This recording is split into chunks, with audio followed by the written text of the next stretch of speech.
In this video, we're going to be doing a quick review of the Tapo Smart Motion Sensor. This is the T100. This is a really cool device that is a wireless motion sensor that can trigger other Tapo devices such as lights, the hub, which has an alarm in it, so if detects motion, it can set off an alarm, and it can also just send a notification to your phone.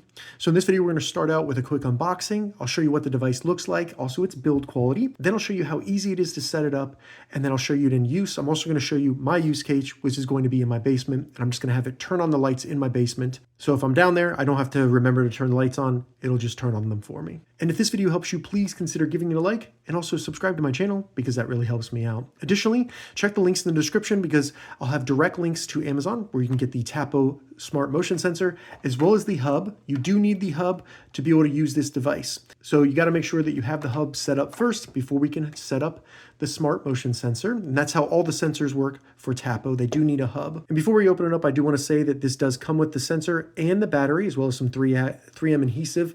And they say that the battery life is 1 year plus. So I really like that. Let's go ahead and open it up and check it out. So we got it open. And then we also have a smart guide in here, but it's very easy to set up and I'll show you. So it just pops out. We have some 3M tape, double-sided. Then we have the actual sensor here, and as you can see, it comes on a little mount, which is nice. So you can 3M it to a wall and then just like point it in a direction that you want it to go. It does have a very good feel of the plastic. It feels very sturdy, not brittle or anything in any way. And it also has a good weight to it, but it's still light. As you can see, this is the actual sensor on the front, and that does have a very wide angle of view.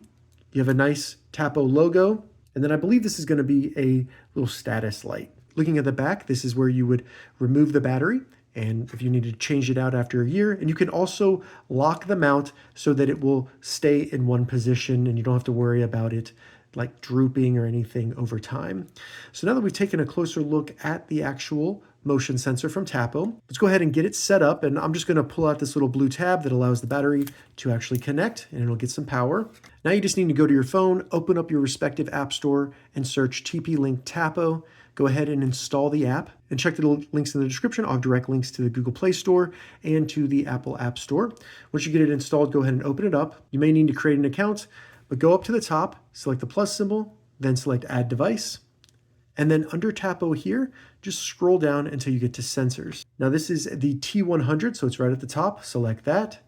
And then, like I said, you do need to have a hub already configured on your Tapo account. So we just need to assign it to our hub. Then it's telling us to pull out that blue tab, which we already did. So I'll select Next. And now we're just going to be looking for the LED light. See the LED blinking right there. I'll select LED is blinking. That lets me know that it's actually starting to connect, and then it's connected. And the LED stopped blinking for a second. So now I can give it a name. I'm just going to leave motion sensor because I only have one. Tell it where it's at. I'm going to put it in my basement, and then I'll select Next. From there, you can change the icon, and this can be useful for finding it in the app quickly, recognizing it. So I'm just going to use the standard motion sensor and then select Next. And then I'm going to allow it to check for new firmware, which I think is good practice. So now from the main page of Tapo from home, if I scroll down, I can see under the sensors, there's the motion sensor, and it tells me the last time it was triggered. And that's just because I'm moving my hand over it now. If I select into it, I can see a full history of the times when it was triggered. I can filter through those. I can also go and do smart actions. So this is where I can configure it to trigger other devices if it detects any motion. And I'll show you how to do that. So I'll select into smart actions. I'm going to do add smart, and then I'm going to do automation.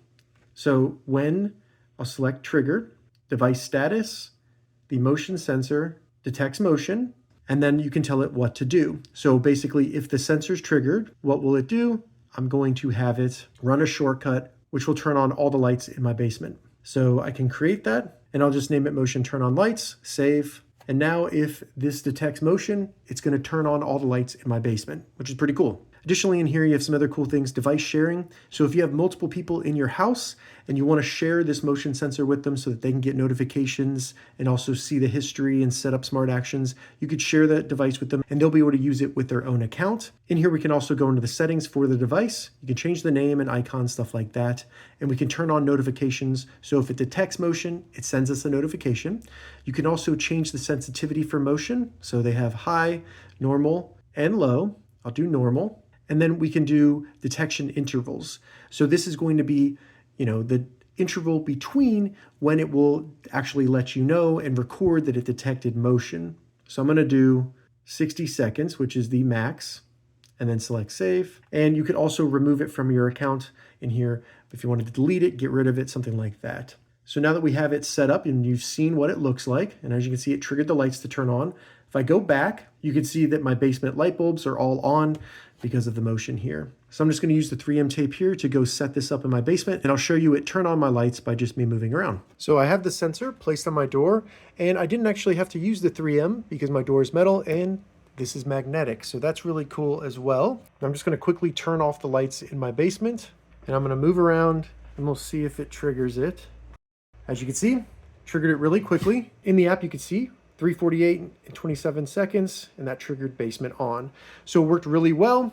I like that you had the green light come on. Just let me know that it was actually triggered. All right, so as you just saw there in that quick demonstration, it's very responsive, and you were able to see it quickly trigger the lights and turn them on in my basement. Now, in the testing that I've done on my house, within normal sensitivity, this sensor will detect motion for probably 15 to 20 feet. And when it comes to the detection angle, it basically, if you can see the sensor, it can see you. So it's a very nice, almost 180 degree, maybe probably 160 degree motion detection area. So that's really nice as well. Now in high, it's going to be even further than that. You'll probably get up to like 25, 30 feet. So overall, very happy with this device. The build quality is nice. I like that this is magnetic, so you don't have to use 3M if you don't want to. Makes it easy to move. I also think it's really cool that they have the smart actions built in where you can have this device trigger lights, sirens, things like that in your house. And you can also have it turn off those lights if it doesn't detect motion for maybe, 20 minutes, 5 minutes, something like that. So very cool. Overall, I highly recommend the Tapo motion sensor T100. If you have any questions about this device, leave a comment below. I'll get back to you as soon as I can. If this video helped you, give it a thumbs up and please consider subscribing to my channel.